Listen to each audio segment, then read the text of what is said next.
લોકપ્રિય ઉમેદવાર અને હંમેશા નાના સમાજ, ખેડૂત આગેવાન અને પછાત વર્ગની અને ખેડૂત વર્ગની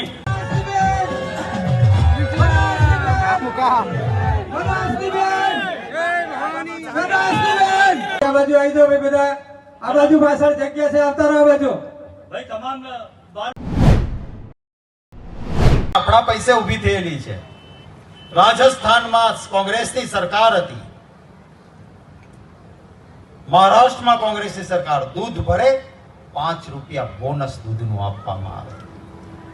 અહીંયા તો દૂધના ભાવે પૂરા ન મળે, ડેરીમાં નફો થાય અને નફાના પૈસાનો વહીવટ થાય, અને એ જ વહીવટદાર છે એ અત્યારે વહીવટ કરીને મત ખરીદવા નીકળ્યા છે ને ઓળખી જાજો. ક્યાંક આમ ખૂણે ખાંચકે મીટિંગો કરે છે, ખેતરોમાં બોલાવીને સોદા કરે છે. હું આપના ઉપર ભરોસો મૂકીને જાઉં છું, એવા સોદા એ દેશની લોકશાહીને કલંકિત કરશે, એમાં આવતા નહીં.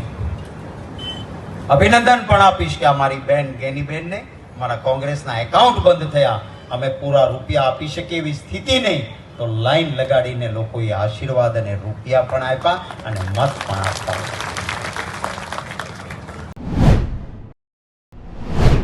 આ લોકોને એવું લાગે છે કે હવે કાંઈ વધ્યું નથી તો ડરાવો, ધમકાવો. રોજ અમારા વિરુદ્ધના કેટલાય સોશિયલ મીડિયામાં વિડીયો જાય, ટેમ્પર કરેલા કાગળો જાય, રાહુલ ગાંધીજીની ખોટી વિડીયો જાય, અમારા વિશે એલફેલ કોમેન્ટ થાય, ત્યારે તંત્રય ચૂપ ને સરકારે ચૂપ. અને એક સાચી પત્રિકા રૂપાલા વિરુદ્ધની ફરી તો 4 લેવા પાટીદાર દીકરાઓને પોલીસે ખૂબ પરેશાન કર્યા, અને હવે ઉમેદવારના ભાઈને સંડોવાનો પ્રયત્ન કરે છે. મારે કહેવું છે કે કોઈને જેલમાં નાખવાથી જો સલામત રહેતું હોય શાસન, તો કંસનું રહ્યું હોત, અંગ્રેજોનું રહ્યું હોત. એમ આવા ડર બતાવીને તંત્રના દુરુપયોગથી ગુજરાતની જનતા વધારે જબરજસ્ત તાકાતથી ભાજપને જાકારો આપશે. નમસ્કાર, આપ સૌને મારા તરફથી હૃદયપૂર્વકની શુભકામનાઓ. લોકશાહીમાં ચૂંટણી છે એક પવિત્ર પર્વ છે, અને આ પવિત્ર પર્વની આખરી ઉજવણી એટલે મતદાનનો દિવસ. આપ સૌને વિનંતી કરું છું કે આપનો મત એ અમૂલ્ય છે. આપ મતદાન જરૂર કરજો.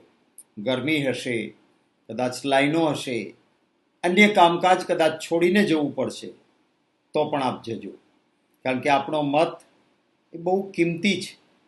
લોકશાહીમાં અપાયેલા મતો દ્વારા જ પ્રજાનો પ્રતિનિધિ એ સંસદ કે આપણી વિધાનસભામાં અવાજ બનતો હોય છે. આ સંસદની ચૂંટણી છે જે અતિ મહત્વની છે.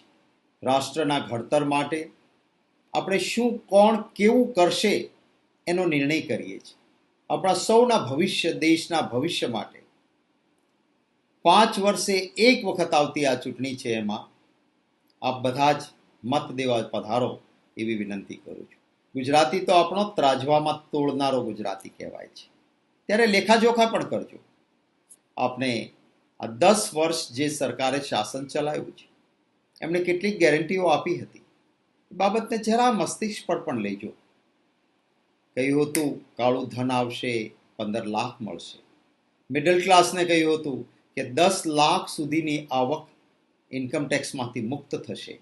કોર્પોરેટ મોટા છે એનો કોર્પોરેટ ટેક્સ ઘટ્યો, પરંતુ 10 લાખ સુધી ઇન્કમની મુક્તિ ન મળી. કહ્યું હતું 2 કરોડ નોકરીઓ ખોલીશું, જેની હતી એની ગઈ, નવી નોકરીઓ તો ના આવી. એક ગેરંટી આપવામાં આવી હતી કે ખેડૂતોની આવક બમણી થઈ જશે. ખેડૂતનો ખર્ચ બમણો થયો, આવક તો બમણી ન થઈ. કહ્યું હતું કે મારા સિપાહીનું એક માથું જશે, 20 માથા કાપીને પાછા લાવીશું.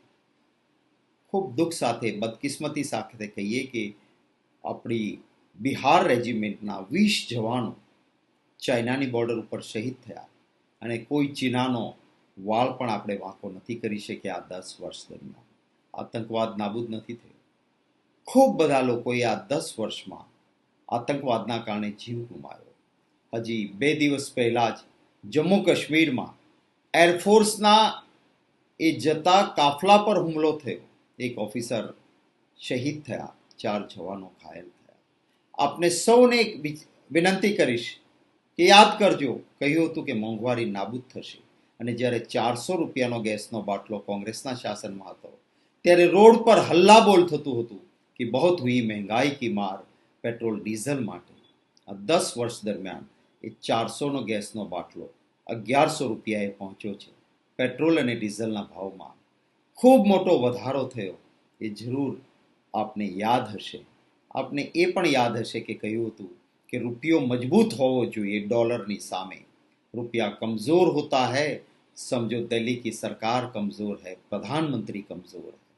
આજે રેકોર્ડ બ્રેક રૂપિયો કમજોર થયો, નબળો થયો ડોલરની સામે.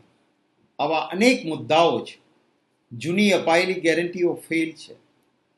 ત્યારે નવા વાયદાઓ પર વિશ્વાસ મૂકતા પહેલા દિલ પર જરા હાથ મૂકીને આપ પધારો એવી જરૂર વિનંતી કરીશ. કોંગ્રેસ પક્ષનો ઇતિહાસ છે. જ્યારે જ્યારે જે કહ્યું હતું એ કરીને આપ્યું છે. કહ્યું હતું કે શિક્ષણ ઉપરનો અધિકાર તો રાઇટ ટુ એજ્યુકેશન કરીને આપ્યો હતો. માણસને પેટનો ખાડો પૂરવા જમવા માટે તો જોઈએ જ, તો ફૂડ સિક્યુરિટી બિલ તો એ અમલ કરીને આપ્યું હતું. આદિવાસી ભાઈઓનો વન સંપત્તિ પર અધિકાર તો એ કાયદો બનાવીને આપ્યો હતો. કોંગ્રેસ સરકારે હંમેશા ચિંતા કરી હતી નાના માણસોની. ભારતીય જનતા પાર્ટીએ માત્ર સિલેક્ટેડ એટલે કે 22 મોટા ઉદ્યોગપતિઓ, ધનપતિઓ માટે 16 લાખ કરોડની લોન માફ કરી અને મારા સામાન્ય ગુજરાતીને બેંકનો એક હપ્તો પણ ચૂકાયો હોય તો એના ઉપર ધોંશ બોલતી હતી. આ યાદ કરજો, આપ એવી વિનંતી કરું છું. જરૂર મતદાન કરજો. લોકશાહીમાં આપનો નિર્ણય સૌને માટે શિરોમાન્ય ગણાય છે.